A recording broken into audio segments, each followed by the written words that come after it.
The badminton draws for the Olympic Games have just been announced, and there are some really difficult groups which will be so exciting to watch. In this video I'll be looking at the different groups and deciding which groups are most competitive, and breaking down what players and pairs will be making it through. I would really appreciate it if you guys hit the subscribe button to help support the channel. Thank you. Let's first look at the men's doubles, and Group A might possibly be the group of death. First we have the world number ones Kevin Sukamuljo and Marcus Gideon, who you would most likely expect to make it through their group. They are one of the favourites, if not the favourites, to win the Olympics. However, they do need to be careful because they are up against 3 other top pairs in men's doubles in their group. The only time we saw Marcus Gideon and Kevin Sukamuljo play recently was in their first match in the All England, where they actually lost a set to a much lower ranked English pair. In Group A there is also Li Yang and Wang Qilin, who I think will actually top this group. In 2021 their form has been incredibly good in the tournaments they've played in. I would say they've been the best men's doubles pair this year so far. The Indian pair Chirag Shetty and Satwit Saraj Rankireddy are also in their group. These two are only young still at 22 and 24 years of age, however they've been playing at a top level now for multiple years. They definitely have the ability to upset the other 2 pairs I mentioned in Group A. I do think they will have some extremely close games and even take a set off the higher seeded pairs, although I don't think they would get out the groups, just because of how competitive it is. The final pair in the Group A is Ben Lane and Sean Vendy from the UK. Ben Lane and Sean Vendy's results and performances have gotten much better in the last year or 2. However, I don't think they will make it out the group, although like the Indian pair, I could see them having some really close games.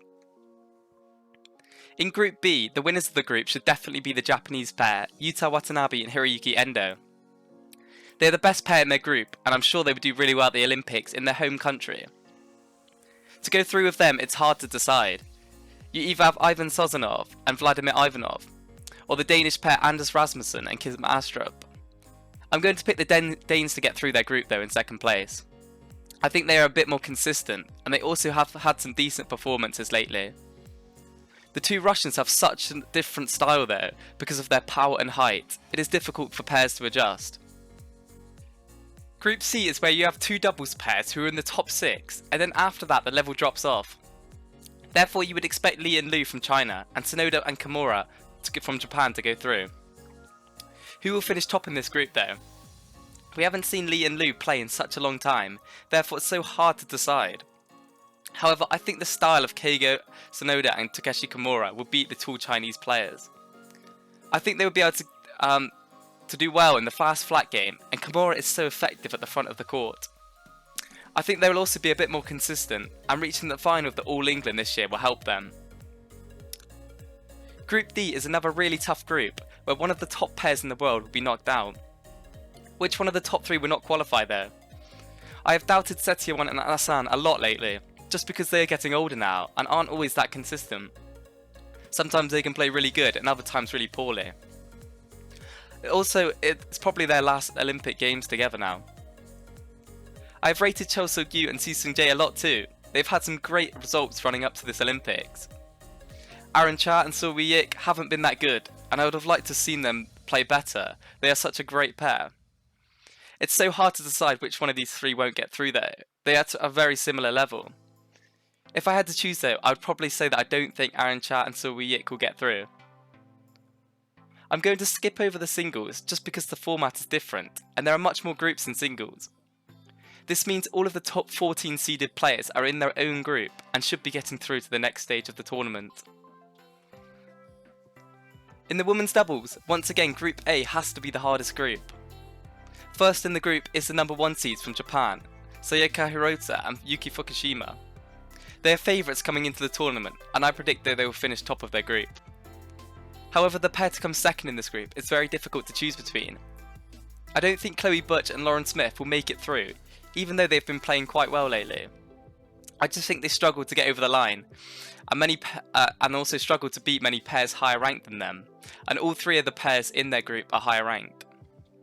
It's crazy to think that this group has 4 doubles pairs in the top 14 in the world. To come second in this group, it's hard to pick, but I would probably choose the Indonesians, Apriyana Rahayu and Gracia Polly. Overall, they've had better results than the Malaysians this year, despite actually losing to them in the World Tour finals. the Indonesians also looked really good in Thailand and winning the Thailand Open, so I'd expect them to do well in the group stages and get through. In Group B, we have one really high-ranked pair, Mayo Matsumoto and Wakana Nagahara from Japan, and then the other 3 pairs are ranked considerably lower. To go through second in this group, I would say the favourites would be Cheryl Synan and Selena Peek from the Netherlands, although this could be close with the other 2 pairs who are at a similar level and ranking. Going into Group C, and there are also 2 high-level women's doubles pairs. Lee and Shin from Korea, who I actually predicted to win the women's doubles in my previous video. And then Diyu and Lee Yunhui from China. I would expect to go through second in this group. Although, as it's their first tournament back, I think they could struggle against the Danish pair, who have been so active this year, playing in major tournaments. In Group D, there are 2 of the best pairs again, with Chen and Shi from China and Kim and Kong from Korea. I predict both of them to make it through the group, and I would probably say I don't expect the Korean pair actually to finish top of this group.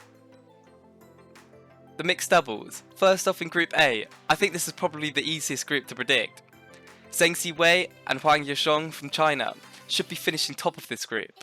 They are number 1 in the world for mixed doubles. Going through the group with them, I would likely pick the Koreans Si Seung-jae and Sheo Hoo-jung. They have also looked excellent this year, and the left-handed Si Seung-jae catches his opponents out in games. I actually think they could go quite far in this tournament, and it will be exciting to see how well they do against the world number 1s in this group. In Group B, there is going to be a really close battle to come second in the group. I highly expect the Thailand pair Dechapul Puavanarukro and Sapsari Taratanache to top the group. However, we have the informed young pair Tom Chiquel and Delphine Duru from France versus the more experienced Marcus Ellis and Lauren Smith. In my opinion, I would predict Tom Chiquel and Delphine Duru to go through there, just because of how well they have played when I have watched them this year. They have had some amazing results in close games against the best pairs in the world. They also look so hungry to succeed, and I'm not quite sure how the English pair's preparation would be going into the Olympics with a few issues they've had. Group C in the mixed doubles is similar to Group A, where you have 2 world-class mixed doubles pairs in Praveen Jordan and Melita Octaviante, and also Yuta Watanabe and Arisa Higashina. I expect both of these pairs to proceed in the tournament, and to win the group I would probably say the Japanese pair. They won the All England, and overall they are an amazing pair. Also, the Indonesians can tend to be a bit inconsistent and haven't been playing well at all this year so far. Lastly, in Group D, this will probably be the most competitive group in the mixed doubles. The first pair I would expect to win the group is the second seeds from China, Wang Yilu and Huang Dongping. They are a pair I really like to watch before the pandemic, so it would be interesting to see how well they can do at the Olympics in their first tournament back. I think we'll be able to tell how well they perform against every pair in their group, because there is no easy opponent in Group D. Although second place is going to be super competitive, as all of the pairs are inside the top 15, I do actually think the Malaysian pair will get through second in their group. They have a good amount of experience now at 31 and 27 years old, and I have watched them quite a lot in their games this year. They have came really close to beating the top Thailand pair in the Thailand Open, and also had a really good win over Hafiz Faisal and Gloria Wajaya from Indonesia this year. They also beat Mark Lamsfus and Isabel Hertrick when they played them, although that was a super close game. That is my prediction for the Olympic group stages in the upcoming Olympics, which has just been drawn. Let me know in the comments who you think will be advancing in the groups and if you agree with me. Thank you for watching and have an awesome day.